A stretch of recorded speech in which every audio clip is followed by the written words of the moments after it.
Hi, everyone, and welcome to the newest episode of I Never Knew, but My Dog Did podcast. I am Maureen Scanlon, your host, or life coach Maureen, as most know me. I'm so excited for my guest today. He has such a heartbreaking story, but his whole aura to me just screams positivity and light and love. And I can't wait for you guys to meet him. And, he's taking, as this podcast is all about, taking these moments and these struggles and these just really tough moments in our lives and bringing it forward to help others. And he's really, really an inspiration. I think you guys are going to love him. So today I have Clint Hatton, and he is an author, a motivational speaker, a personal development and leadership coach. And he is the founder of Big, Bold, Brave, based in Dallas, Texas, because everything is bigger in Texas. So, as appropriate as Big, Bold, and Brave is, that's perfect for Dallas. So he's been coaching individuals and teams for over 20 years with a proven track record of helping people grow personally, achieve success, and build healthier marriages and relationships. We share the love of relationship coaching. Clint recently published his first book, Big, Bold, Brave: How to Live Courageously in a Risky World. And I love that title. It contains wisdom and strategies he's lived by to thrive despite his greatest personal loss. Topics include healthy mindsets, changing limiting beliefs, the power of collaboration, overcoming fear, making courageous decisions, and a commitment to health, fitness, and spiritual and emotional intelligence. Hi, Mr. Clint.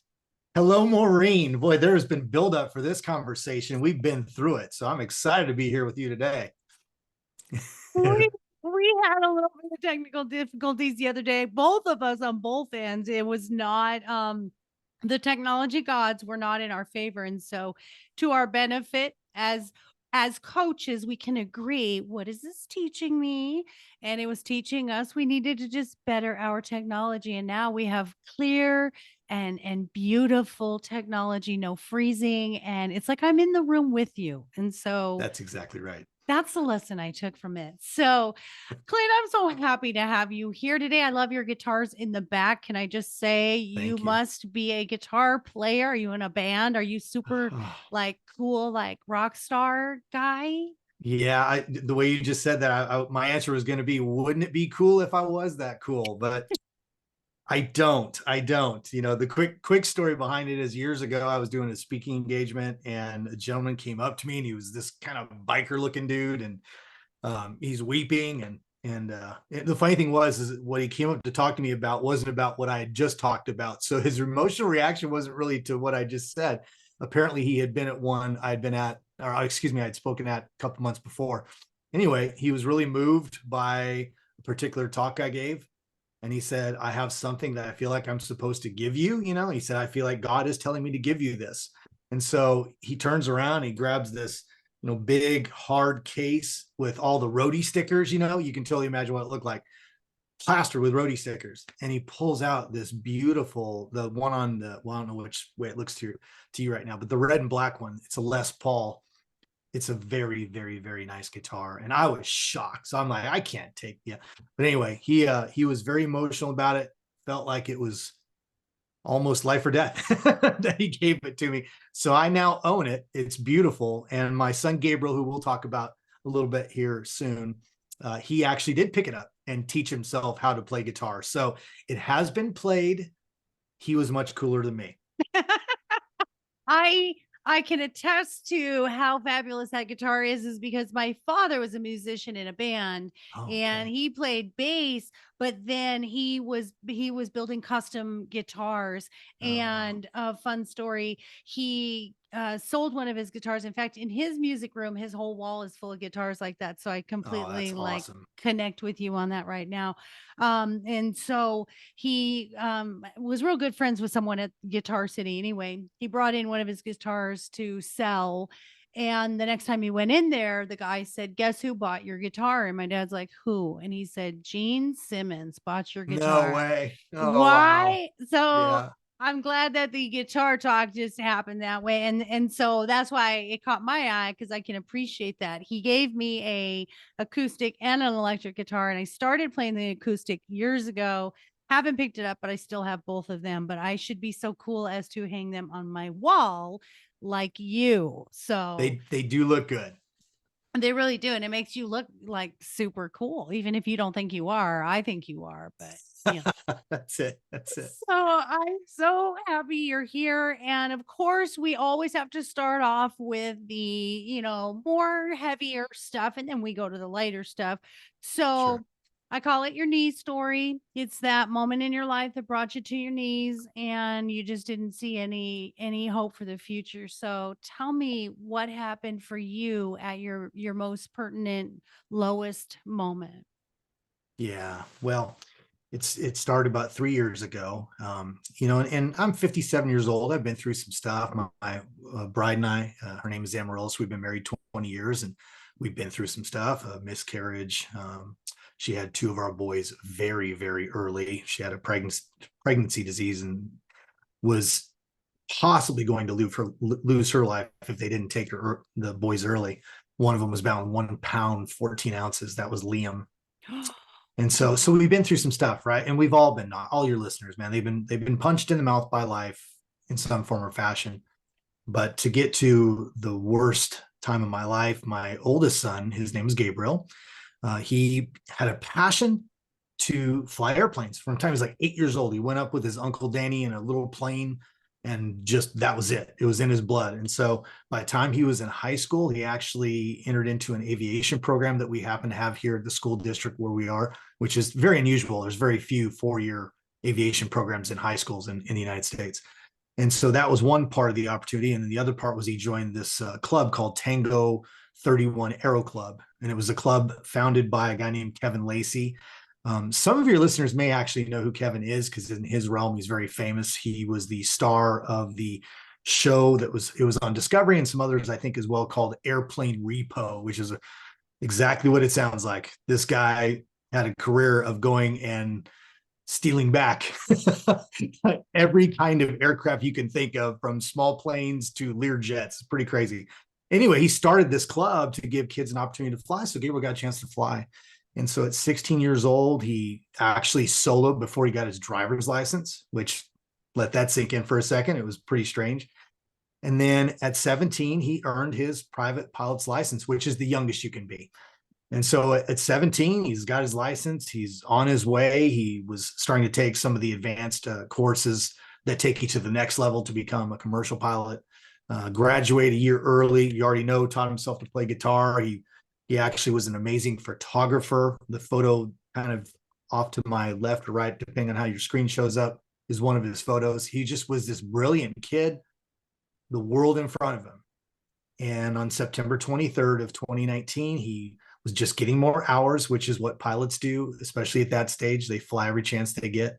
He took a friend home to the University of Arkansas, which is north of where we are here in Dallas. And on the return trip, he dropped her off safely, thank goodness for that. And then on the return trip, about 20 minutes out, he ran into an unexpected weather system. The NTSB would rule almost 2 years later, which is how long it takes to get that report, that he suffered from spatial disorientation. So that means you think you're flying right side up, you might be upside down. You think you're flying up and you're flying down. Kobe Bryant, the famous basketball player that died in the helicopter crash, same exact thing happened to his pilot, and he lost his life. And so I've been through some stuff, Maureen, but I did not know that kind of pain. Did not know that kind of loss personally. And so it turned our world upside down. And it's not grandiose to say our lives will never be the same.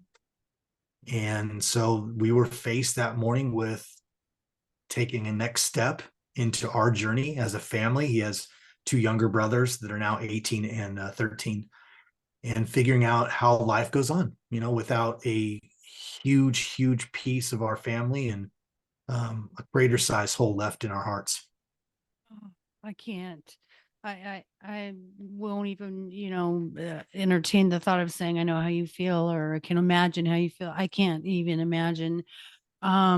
I think the loss of a child is something that is, it's not even a matter of time goes by and it gets better. I just think you Right. live with that void for the rest of your life the best that you can. And I've interviewed other guests who've lost their children.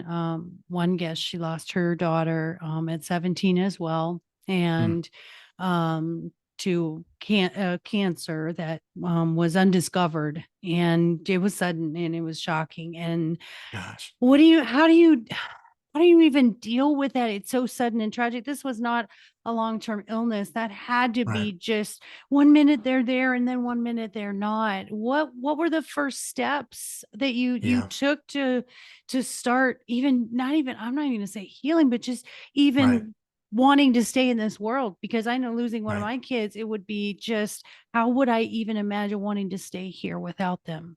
Right. Yeah. No. I think one thing I'll say just before I launch into that is if I had any advantage at all, because no one can even begin to fathom what it feels like until you've had to go through it yourself. But if I had an advantage at all, I've been helping coaching people, and I was in the church world for many, many years and helped a lot of people in similar circumstances where they've lost a loved one, in some cases, a child. And even though, again, helping someone go through that, or at least doing a small part of trying to help them go through that, doesn't fully prepare you for when it hits you, right? But I did observe over the years some common ground with the way certain people tried walking out their tragedy. And unfortunately, as I've seen so many times, especially over the last 20 years, and I'm sure, Maureen, you've probably interviewed people where this is the case, and certainly know people where it's the case. A lot of marriages don't make it, and even full families often implode just under the crushing blow of the pain. Yeah. So I want to start with that just because of where I'm going to go, and just acknowledge for all your listeners out there, especially the ones who have suffered something very similar, that whatever your base point was, that you don't need to be a revisionist about it. You don't need to think you should have done something any differently. You start where you start, Mm, right?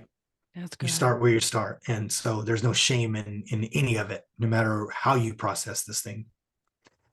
But what happened was, is, it was a very long night, and I'll leave out some details to just, so we can keep going and have some fun during this conversation as well. But long night, my two younger sons, we did not even wake up. We didn't let them know that we were waiting on word to find out what had happened to Gabriel.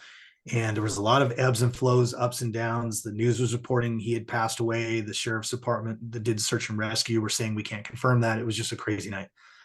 And then about 3:30 in the morning is when we got the call that the coroner had visited on site, which was, as it turned out, really all they were waiting for, and gave us the official word. So the boys got up about 7:30 in the morning, and after delivering the news to them, and I've been asked, what did you say? And honestly, Maureen, that part's a blur. I don't remember exactly how I told them that their brother was gone. It was pretty short and to the point. And it was awful, just the emotional response to that. I mean, it gets me even now, just seeing their delicate hearts just completely shattered with the reality of death and the reality of just us, living on this planet temporarily and not knowing when or how long we're going to be here. All that stuff is kind of in your face when this Yeah. happens.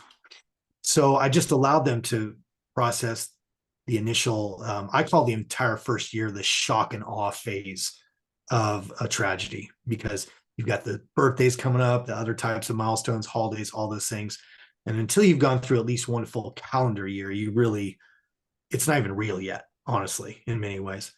So, but I sat them down and I looked at them, and I really sensed that even though it was the impossible conversation, I knew what I needed to say.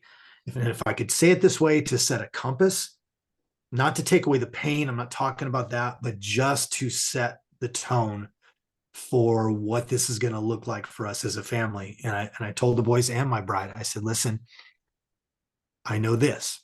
We have two choices. one choice is we can spend the rest of our lives identifying with his death and focused on the way he died, the fact that it was a tragedy, the fact that he was only 3 months shy of his 18th birthday, and then of course all the future dreams that we had of things that we had experienced with him, and not that you don't still process those things and think about them. We do every day. A day doesn't go by where I don't think about him. But I said, if we allow that to be our focal point, then we are going to be shadows of who we were created to be. We are not going to live life in our fullness, because there's going to be this piece of us that keeps us trapped in that tragedy.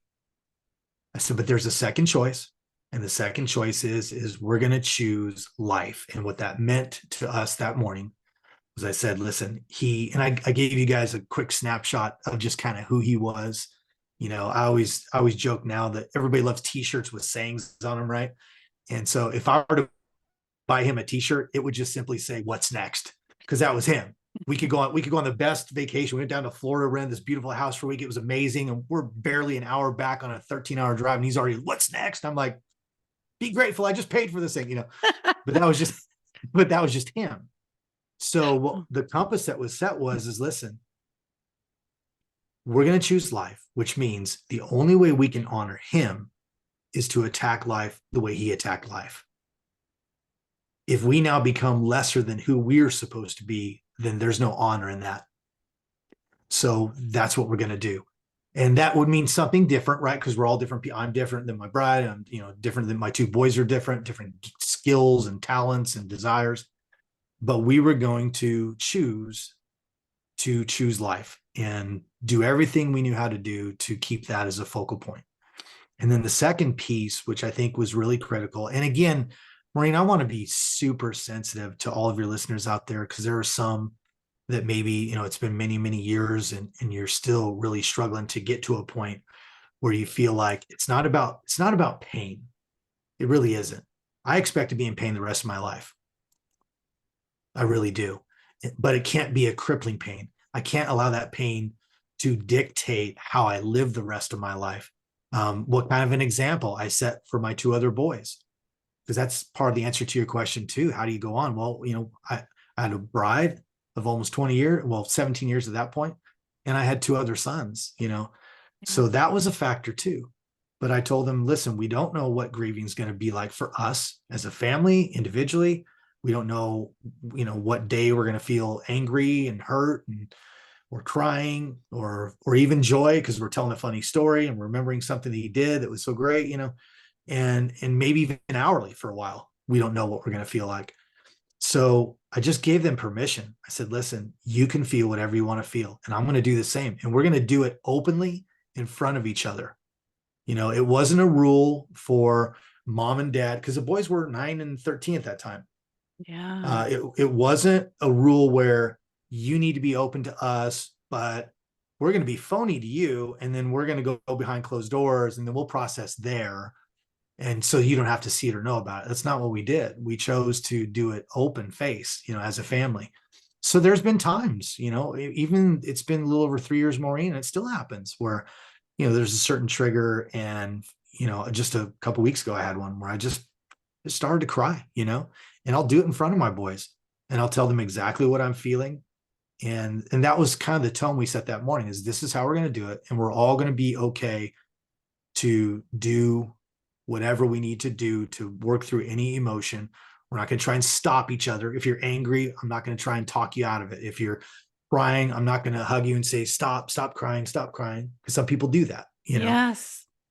We're not going to do that. And so, and then one last thing, and we'll move on, or whatever you want to get to next, but we didn't do this perfectly. Your listeners need to know that too. It's been a work in progress. It's a journey. It wasn't some, 3-step program that I initiated into our, family that now we're going to be able to do this pain-free and we're going to be, victorious and, all that stuff. Yeah. But it did set a compass that when the hard moments would hit, instead of allowing that pain to dictate our life, we were able to feel through whatever we needed to feel through and then recalibrate refocus, and do what we need to do to live the life we were created to live. Ah, I'm like awestruck by you. And I've talked to so many guests about grief and losing their loved ones, and it's amazing how differently we all handle it. And when you say we didn't do it perfectly, I'm going to correct you and I'm going to say you did it perfectly for you and for your family. And that is all that matters. And I think when it Right. comes to grief, we need to stop thinking there's a textbook for how we Right. do it. I had Right. a young widow excuse me, a young widow who had to tell her two young boys their dad um passed away of a brain aneurysm on a work trip in a shower, and she immediately went and told her boys, just from the getting the phone call to telling her boys. And I know a lot of people will be like, I have to protect him, and I love that you were open and transparent. She was open and transparent, because I have another guest whose parent died, his mother died when he was 7, and no one ever talked to him about it. And here he is, Yeah. 40 years later, trying to process what the heck is going on with my life. Well, I never got to process the grief. So I know that listeners are going to really admire that you did it perfectly, because you did it for you. And one thing the widow said that I'm going to bring forward, and I love what she said this is, yeah, there's going to be a lot of days that you're not okay. And she goes, I get tired of hearing it's okay not to be okay. She Mm, goes, I say it's okay to be okay. Because there's that guilt, that like yeah. survivor's guilt, that people are like, you shouldn't be okay. You should be mourning your child. You should be mourning your husband. You don't look like you're Right. sad. And Right. so I think what you Yeah. did was incredible. And when you feel it, express it, and you give your boys that freedom to say, hey, it's going to come in waves. It's going to come and go for the rest of your life. But you know what? To do that in front of each other is the healthiest thing I have ever heard in my life. Is we're going to feel our way through it, and then we're going to restart, or we're just Yeah. going to, whatever that day brings, we're going to deal with it. And I'm just so, excuse me, I'm so impressed by how you handled it. And when we're in that state of mind, when something tragic happens, we're not clear. And you No. you were able to say, okay, here's our compass. Here's the way that we're going to go. And we're going to live the way that he did. And our motto for life now is, what's next? Let's keep doing this for him. Do you find that when you speak about him, when you're doing stuff, does that bring you joy and make you feel that, as if, you know what, he's always with us and we can talk about him? Because a lot of people say, I don't want to, like, I'm going to call up Clint and say, "Hi, how are you?" But I don't want to Right. mention Right. Gabriel because I don't want Right. to upset him. So how how have you learned not to be, when, now that you experienced it for yourself? And I love that you predecess this with, I've helped a lot of people and I've been there for people in that moment. And then you Right. got that experience, and you probably have this whole new, like, oh my gosh, it's a totally different ball game. Now I Yeah. know what not to say, or what to say, or what to do. What do you think? Yeah. Boy, there's a lot to unpack there. First of all, I would say, to the last thing you just said there, I was compassionate and had empathy for people before, or I wouldn't have been in the business I've been in for as long as I have. But there was something about this ongoing journey that I'm on now after losing Gabriel, that my compassion and my empathy are on steroids now. I think I have a much higher tolerance for, where people are at, and what they may have suffered through, especially when you're not even sure, you don't even know. You're just judging someone based on how they act or certain ways they respond. And until you know their story, you probably need to step down a little bit. To your point, you said something so critical, I think, when you were talking about what the widow told you about being okay. Because the opposite is true too. There are people who will tell you, well, you're not showing enough emotion. But there's also people that, after whatever they consider to be the prescribed amount of time of quote unquote grieving, that you're still crying. You shouldn't be crying. You should be past it. You should be over it. Right. And there's no getting over it. There's no over. And I'm not even looking, nor is my family looking, to eliminate the pain of his loss, because that pain represents the love we shared because of who Yeah. he is. End Yeah. of story. So that's not even a goal, right? But we said something very similar to what she said. We said, it's going to be okay to not be okay, but it's not going to be okay to not be okay alone. And I think that's a really critical thing. For us, it was our family unit and some extended family as well, grandparents and such. But that's something I think it's really critical for your listeners that, maybe they're needing to kind of restart because they've been kind of stuck with that pain of the past, and they recognize maybe they're not fully who they could be today. And again, not to get over it, but to process their way through it to where they can live a healthier life and bring that joy back. So having people around you that you can talk to, and this is why it's so important what you do, podcasts and all those kinds of things. I find them incredibly helpful, just hearing other people's stories and knowing that you're not alone, that you're not the only one, that's ever gone through something like this. And you hear tips from other people, and those are all good. But as far as, just the process that we went through and the joy, again, it's, not every day was the same, especially that first year. Some days were good days, meaning that we were pretty upbeat. And there were other days, frankly, when neither one of us wanted to get out of bed. We did because we had to live life, and again, I think for us, if I could say it this way, it was an advantage to have two younger children, in that was something constantly in front of us, that we're not just doing it for ourselves, we're doing it for them too.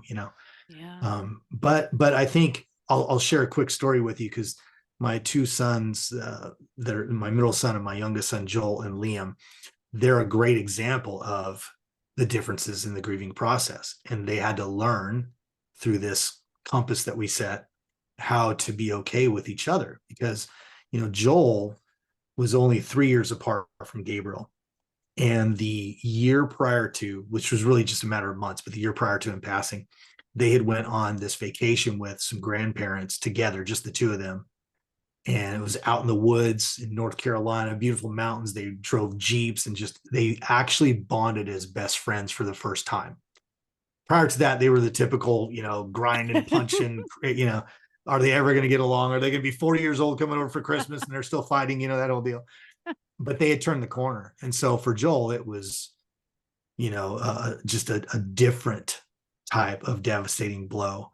And so he wasn't as willing to just talk about Gabriel in just normal conversation. Whereas Liam, who was younger, and they were almost 8 years apart, he had a different relationship.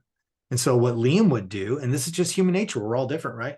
He would literally, like, we'd go out to our favorite pizza joint, and we'd order pizza and we'd start eating, and everybody's, oh, this is so good. And he'd go, yeah, Gabriel would have really loved this pizza. Or we'd be at a movie and he'd go, Gabriel would have really loved this movie. And so he processed by bringing him into the now of a given moment. And at first, a few months, Joel had a hard time with that. And at times he would get a little bit angry because he wasn't triggered the same way. He didn't process the same way. And so sometimes when Liam would bring it up, he would feel like, now you've triggered me and now I don't know what to do with it, Yeah. And so it was messy, it was messy. It wasn't this clean cut, again, step by step, just do this. But it was healthy. Like you said, it was healthy because it allowed us to have conversations with the two of them as we went through it, and Well, just explain to Joel, go ahead. Yeah, you were so in tune to your children. And when I hear you tell that story, I think Liam processed it easier. Wait, Liam's the little one. He's 13 now, but he was only 9 at the time. He's your youngest one. Wait. Correct. That's correct. Okay, I'm mixing. I was mixing them up. I'm like the Liam. I'm like, okay, I want to keep your memory alive, and I'm going to involve you in everything. And being that I'm a psychic medium, I know that you're still here and you're still with us. Which, as children, I never knew that. But I love that Liam is just like, he would have loved this, and he's keeping it alive. Whereas Joel saw it as the thing I'm missing, the thing I'm not going to get ever again. And he would take a little longer to process until he got to that point where he was like, okay, now I have gratitude for that bonding that I did have with my brother. And now I'm able to speak of him and honor him. But that would take a little bit longer. and the older they are, taking their ages into effect. So kudos to you for being so Yeah. in tuned to your other ones. Cause a lot of people, and this is no judgment whatsoever, but you sort of are in this world of losing that child, that the other two, you're like, I just don't have time right now. I'm sad. I'm busy. We're trying to get Right. things done. Right. And then they're not going to process it as long as they're worrying about you. Right. So I just love that you said that. The other thing that she said in her episode, will be a few before yours, but what she said was, in fact, the title of her episode is Grief is Not a Competition. Did you Mm. find that people would go, oh, I feel so bad for you? I know I have a neighbor, cousin, sister who lost their teenager, and she said blah blah blah. Did you find that people were competing, or they're like, I know, but it's not like losing a spouse that you've been married to for 50 years? Did you Right. find that happening? Oh, absolutely. Oh, absolutely. I think here's how I see that, Maureen. I think most people, and I mean the vast majority of people, really do mean well. I don't think people in general are looking to say something really dumb that hurts you. Right. But the truth is, what happens see, here's the thing. Even if you have gone through something similar, like right now, and I've unfortunately, in different relationships that I have over the last few years, I have several families that have had a loss of a teenager or a young child. And so I have had plenty of circumstances where they are now going through the same thing. I just know better. I would never say to them, Eve, I wouldn't even say this. Oh, I know exactly what you're going through. Because I don't. I don't. They're different. The relationships can be different. The way, your emotional, spiritual state, your maturity level. I mean, there's so many factors that go into your ability to process at any given time, right? And so you can't compare. So I actually posted something, because I didn't post a whole lot on social media that first year, but fairly early on, I did post one thing because I saw it happening a lot, to your point. And I saw all these people wanting to say things without really fully understanding. Honestly, I used the word dumb a minute ago, how dumb what they're saying was. And so I teach people now, if you could say it that way, you have someone, and I'm not even just losing a child, if they lose any loved one early on, which means probably months, this is all they need to hear from you. I love you, and I'm here for you if you need me. Nice. It's about it. That's Do you hear It's that, about it. listeners? Do you hear that? Because every single day we see on Facebook, on social media, someone has lost someone. And this is all we have to say from Clint. I love you and I am here for you. I know that my young widow had said, I had a friend that just said, I don't have to talk. We don't have to say a word. Can I just come over and sit with you? And she was Mhm. so grateful that she didn't Yeah. have to talk. She just had a Right. presence there. She didn't want to be alone, but she also didn't want to talk it to death. And I think, we talk about grief recovery, but we don't talk about, when you're not going through grief, what to say to people who are in grief, or how to console one another. And I used to say, oh, Yeah. my heart breaks for you. And I've learned now not to say that, but that my heart, what do I say now? My heart goes out to you, because what my heart is full of love, and so my love Yeah. goes out to you, and if there's anything I Yeah. can do for you, you can have that. But I can't say anymore, my heart breaks for you. And it Yeah. was just an innocent, unintentional way of saying, I hurt so bad for you, and you're right, we just need to say I love you and I'm here for you. So I love that story, and I love Gabriel, and I want to do a reading and see if we can connect with Gabriel. But um tell us, how does his legacy live on? What are you doing? What have you done? I know you're a amazing mentor and coach and all that encompasses, and I think taking our pain is sort of a fuel that really helps Yeah. us to be better coaches. I agree, or light workers or helpers. So what have you done to um have him leave that legacy, or to honor him, or to do better for your life? Yeah. Well, the answer is going to sound similar in that, of course, it's been a journey. It wasn't like this one moment or anything like that. But what happened early on, because I need to, in order to answer that, I really need to explain why this phrase "big, bold, brave" is on my book and why it's the name of my company. So the morning after the accident, because of his age, it was going to be news. And so I was contacted by a couple of local newscasters.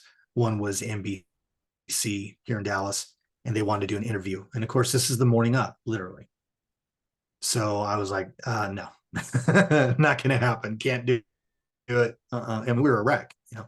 But what ended up happening is she, you know, I was a pastor for many years. So my belief system is I do have faith. Faith has been a big part of my life. And so what happened for me was she said, I share your faith. And I just wanted you to know that if you don't do this interview with me, I have to do a story. I still have to do the story because he was a young pilot. It was going to be all over the place.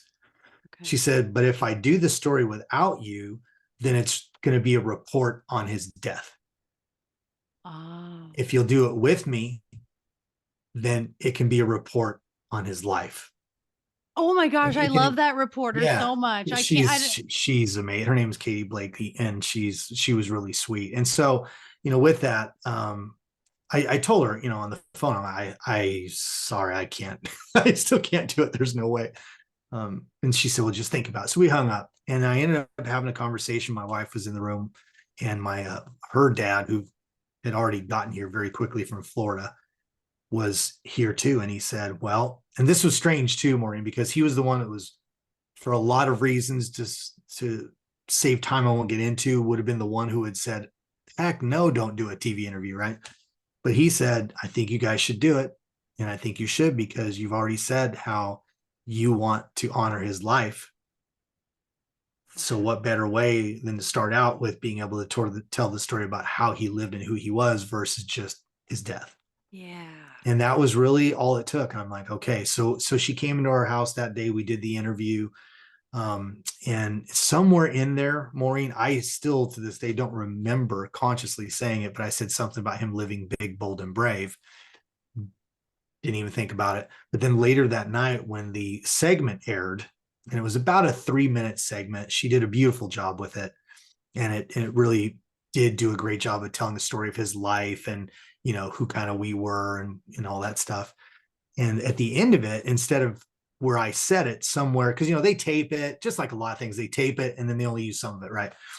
And so at the end of the broadcast, she said, Gabriel's parents encourage you to live like Gabriel, big, bold, and brave. And it just registered, Yeah.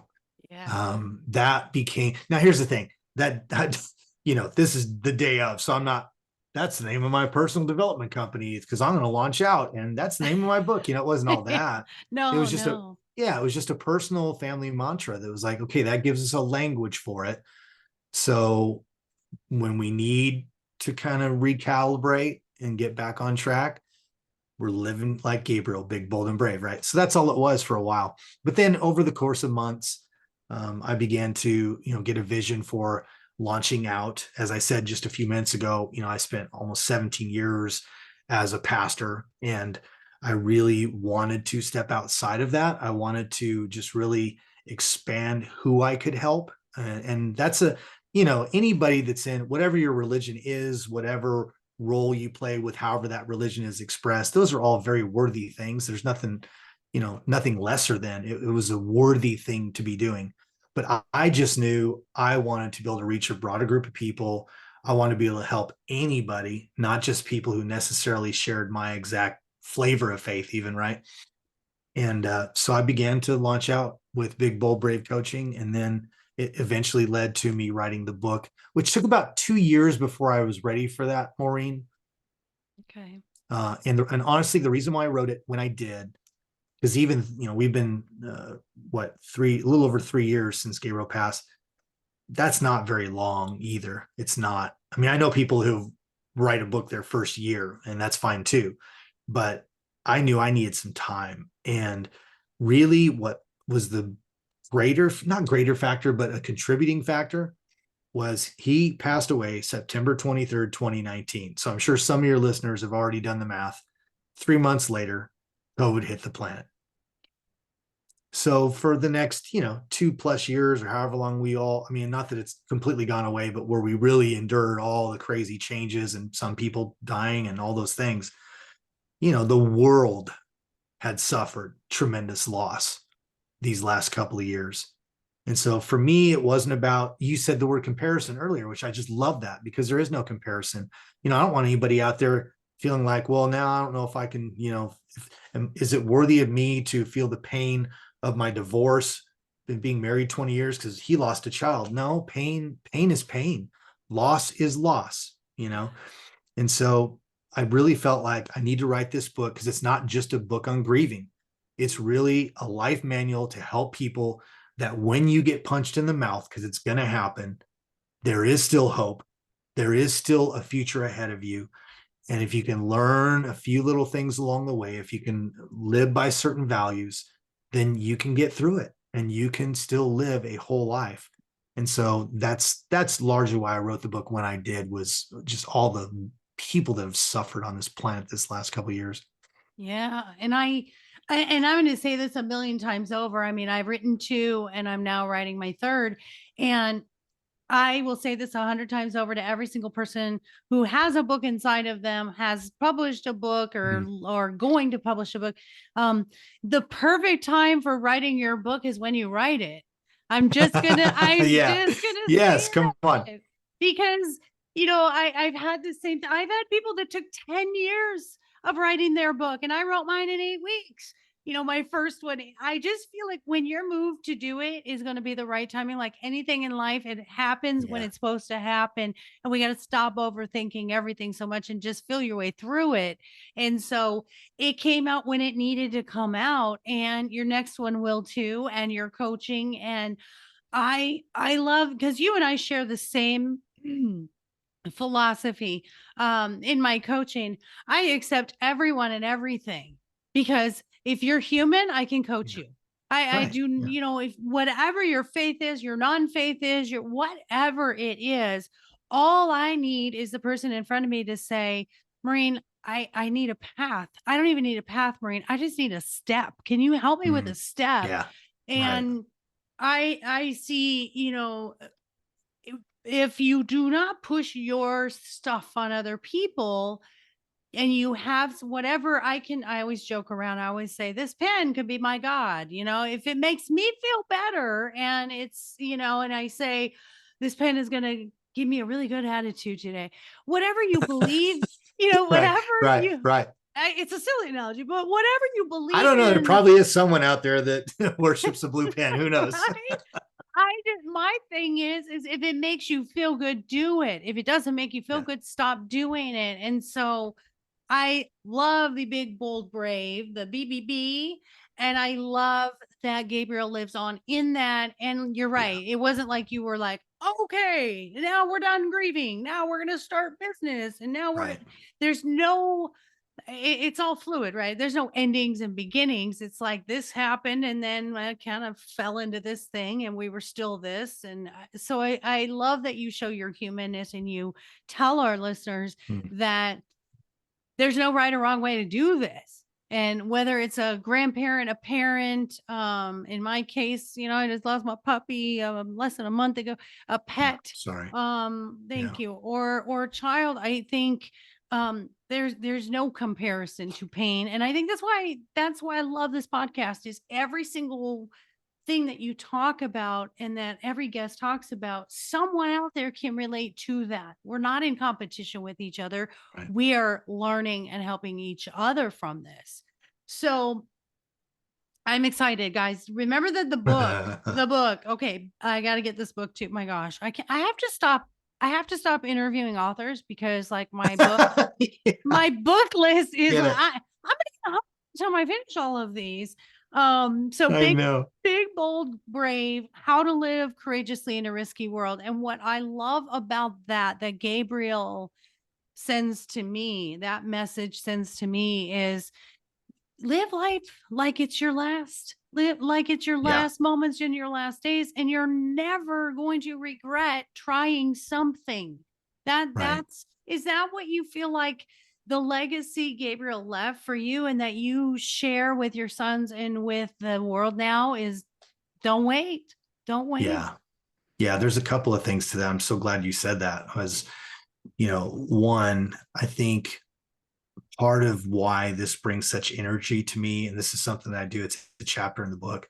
I think giving our pain a purpose is really critical. And I'm going to start by saying, here's what I mean by that. We tell ourselves a story, whether we consciously recognize it or not, about trauma and the bumps and bruises of life. We tell ourselves a story. Yeah. And part of when I was saying, we were not going to choose death, that means we were not going to keep telling the death story, right?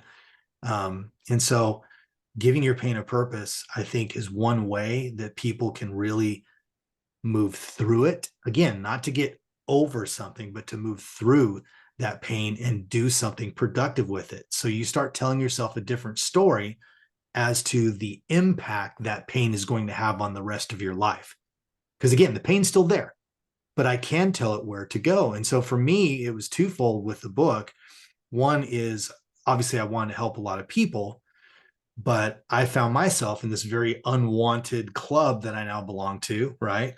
Where I expected our life to be very normal. I expected me to grow much older. And then at some point, my legacy hopefully has been left for them and they can stand on my shoulders and, all the cliches that we use. But the truth is that's what you want. You want your life with your children to be among a certain order of things, right? And it's not our story. So I've told myself a different story. And that story now is that through Big Bold Brave, through the book, and some other things that we're doing too. We actually gave away a scholarship last year to an aviation student in his name, for example. But what I've done is now I feel like I've been given the you can say calling, you can say mandate, whatever word you want to use, of not only trying to leave a footprint on this planet of my own legacy, hopefully something that when people think of me when I'm gone, they think of not what I did necessarily, but who I was, what kind of a person I was, how I made people feel, that I'm carrying his with me as well.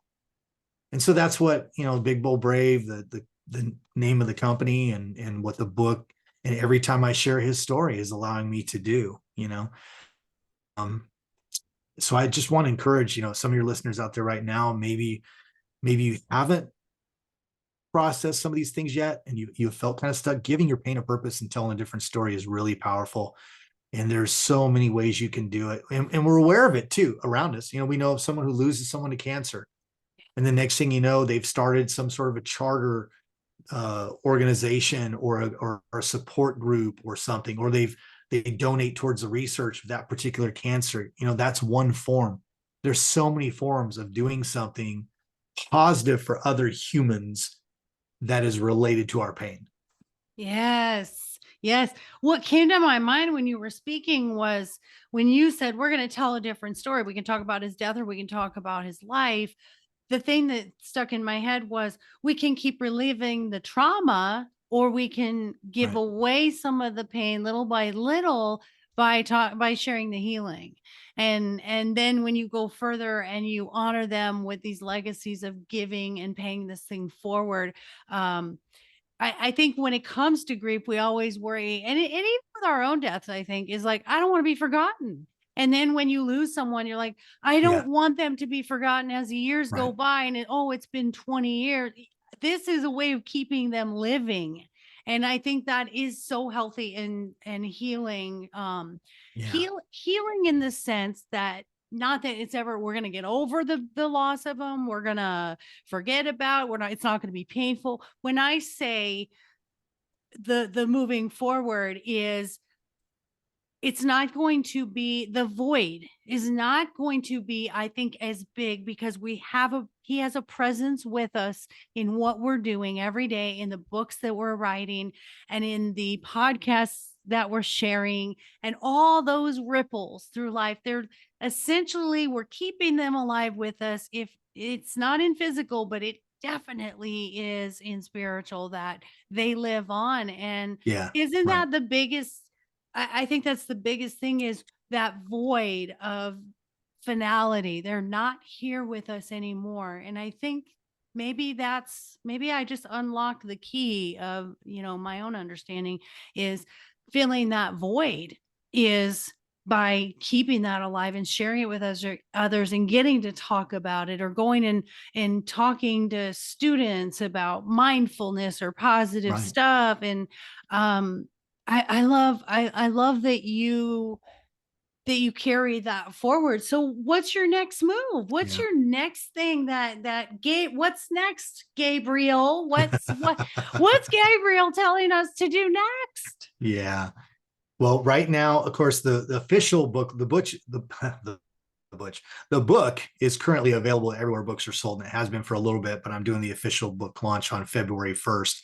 So a lot of my energies are focused on that right now. But what's in the works is I'm continuing to develop what's going to be a digital coaching program. I'm going to launch my own podcast as well this year called Stories of Big, Bold, Brave Humans, because I really believe another thing like what we're doing here today that is energizing is when you collaborate with other people and you hear, I mean, I really am grateful, and it means a lot to me that you tell me that I'm inspiring people by, going about things the way I am. But I think your listeners need to know, as wonderful as that feels, I know I'm nothing extraordinary. I'm just like anyone else. And so part of my vision with bringing people onto the podcast and some of the things I'm going to do even later on has to do with, my tagline is courageous humans, inspiring lives. I just want to do my part in jump-starting people to recognize that their story matters as much as anybody else's. We all have something that we uniquely bring to this planet that no one else has, and the world needs you. And that doesn't mean that you're going to be super famous and that 7 billion people know who you are, right? When I wrote the book, the best advice I got, Maureen, was the gentleman who wrote my foreword. His name is Howard Behar. He's the former president of Starbucks International. I met him through a podcast, believe it or not, Strange Circumstances. But before I started writing the book, he said, don't write a bestseller, write it as if you're trying to help one person. And that was so huge for me. But I would say way beyond writing a book, that's how we should treat life. Yes, In the sir. in the next moment, what can I do to help someone right now? Yeah. Yeah. One person needs what you have to say. That's And right. I just, I love it. I love it. I'm already booking my spot on your podcast because, I know my own story, my own history story of domestic violence and low self-worth and self-esteem kept me, from living my best life. And Yeah. that, you are preaching to the choir. I love it. And my listeners are part of my choir because they're here wanting the same thing. And that's what we want. You and I believe in the same thing, which Yeah. is all of us have a story. Let's share it with each other to help Absolutely. each other. And on those lines, the starfish story, the starfish story. Right. That's it. Absolutely. That's what I live by. I'm getting a starfish tattoo, and it mattered to that one. That is it. Yeah. Don't aim to be a millionaire and get millions of dollars. Don't aim to be famous and be an influencer. Don't aim to be, oh, I'm going to be a household name. It's great to have goals and wishes Mhm. and intentions. That's great. But Right. if I change one life every single day, if having a podcast and having my buddy Clint on here reaches one listener today, that helps another person who's been through it, that helps another person. Can you Yeah. imagine? We don't even know the impact we have every single day of the amount of people. You help one person, who helped 10, who helped 10,000, 20,000. And that's this evolution I think that we need to be making as humans in getting better, is just touching each other and talking Yeah. about it. I know you and I are of the same age range. We are Gen Xers. And our generation was not a generation of talkers about feelings. We just Right. we didn't do it. We did. Sorry, my motto was "suck it up, Buttercup," or my mom's motto was "suck it up, Buttercup," or her favorite line was, "You made your bed, now lie in it." Yeah, yeah. That Heard that ring one many times. that one's ringing in my ears for 52 years. So I'm so glad that we are not there anymore. Is there a website that they can reach out to you for coaching and for speaking, motivational speaking? And then also, is your book available on that website too? Yeah, absolutely. So here's what I would love for your listeners to do. Go to the website, bigboldbrave.us. And I know the sticklers out there are going to say it's .us. I know that, but I believe in the power of collaboration, and it's about us, not me. So that's why I say bigboldbrave.us. And what can happen there, Maureen, is they'll kind of one-stop shopping. They can find it all. They can subscribe to, I'm going to start a newsletter once a week that's going to include just some inspiring stories and different things as we go along. They can purchase the book there, of course, and then they can see different talks that I have for corporate speaking engagements, keynotes, that kind of stuff as well, and the coaching module. So that's probably the best place to start. I'd love if you've subscribed, but I do want to point out, because I know there's probably some international listeners as well.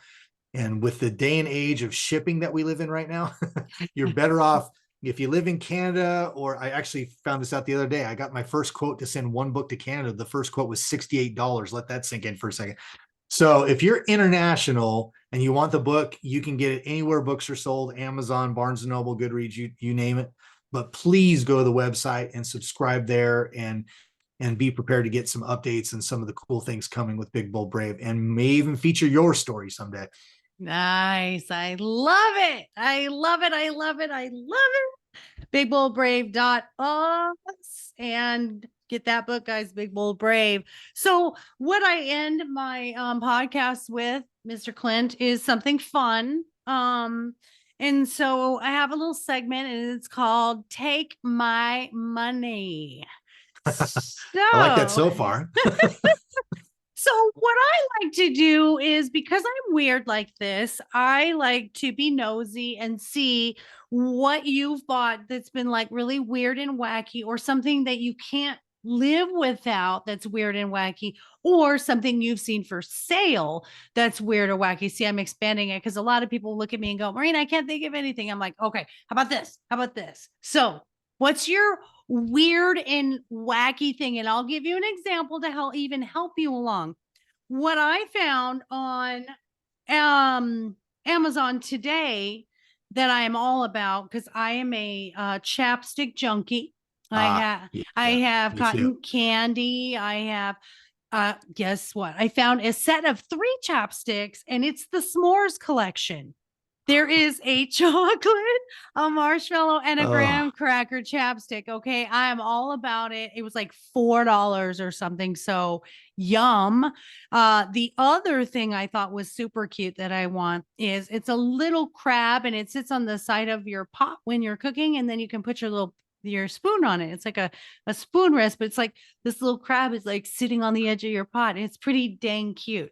So those are my take my monies today. How about you? What you got Oh for my me? gosh, you're killing me. I'm having a senior moment right now, because I did buy something recently that somebody was totally making fun of me about, and now I'm trying to remember what the heck it is. Oh Oh, my gosh. oh, come on, come on. I'm I'm trying. I'm dying here. trying. Ah, Okay, that's okay. You this is got so this. bad. Wow. Wow. You're the first one to ever stump. I've been on 15 of these things in the last 3 weeks. I have not been stumped. You are totally stumping me. I love Weird, it. That's my weird and goal. wacky. Weird and wacky. Can it be something that someone else bought in my household? 100%. Good. Then now I've got all kinds of examples. My oldest son, who's now 18, has recently in this last year bought at least 2 different pairs of what I would call full-blown grandma slippers that he has worn to school with his pajamas. Oh my gosh, I'm dead right now. He thinks it's the coolest thing. Though actually, there's a whole culture of that here where we are. All these students that, I keep telling my mom passed away about 8 years ago now, but she used to make her own. So she had all these wacky sandals and shoes. I'm like, those are exactly what Mama Dolly would have put on. So, whew, there's your answer. See, grandma's inspiring teenagers everywhere. I now I have my grandson living with me who's 15. Well, here's what he does. He goes to we have this really cool thrift store across the street from us, and he loves the thrift stores, and I do too, because I like to be repurposing stuff and not wasteful for the earth. But he goes and he buys these pants. Now, mind you, he's like 5'9" and he's a very thin, he's just grew more up than he did out Yeah. because that's that age. And he came home the other day with pants on and a belt around it. And I said, I don't mind you buying a little bit baggy. They were a size like 42 or 44. And he would normally wear like a 30. Oh, right, right. So that's kind of our style of our teenagers here. And he's a skater, he skateboards, but the grandma slippers, now that is muy Yeah, I'm talking perfecto. fuzzy, jeweled, just whatever wacky you can think of. Yes, that's what I'm talking about. Okay, you're gonna laugh. Are they anything like these that I have on right now? Okay. Oh no, those are subdued. Normal. Those are those are very conservative. Yeah, no. I thought No, that I'm would be talking crazy. pinks and reds and oranges and fuzzy and I think one had, whatever. Pom poms and Right, right. Yeah. Oh, and he had these weren't like grandma's, but he also bought a pair of sliders, right? Not flip-flops, but sliders yep.